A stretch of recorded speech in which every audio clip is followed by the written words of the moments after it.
but it's okay because, like I mentioned, all our glass is recycled. So at the end of the day, some lucky person will get to go through this glass, sort it by color, and then throw it into its respective barrel. That way it is okay. So Mickey and Roger, their jobs here are to use various grit grinding wheels made of diamond. The wheels we're on now is step 1 and 2. The roughest wheel we use. And this is stage 2. You can't really tell it real good on this yellow glass. So you can't tell it on that either. So it's a 3-step process, right? Yeah, it's actually a 4-step process.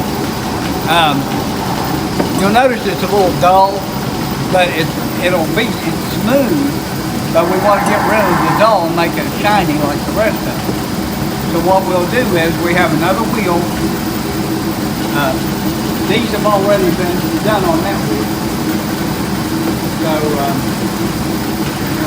it kind of shows up a little better on that wheel. You see it's dull. Yeah. Okay.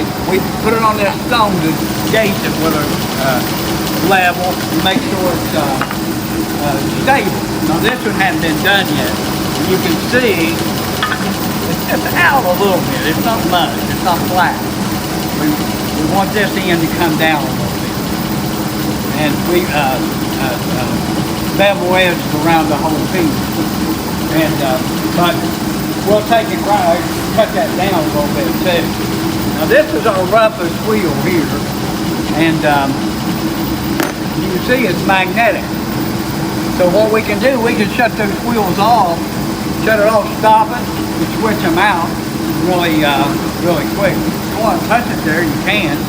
This is 60 grit, similar to sandpaper. That'll cut each glass down pretty good. And that's powdered glass you're seeing, but the shine is diamond. That saw up there, the drill bits we use, and these grinding wheels, you have to have diamond really to be able to cut and grind glass down fast.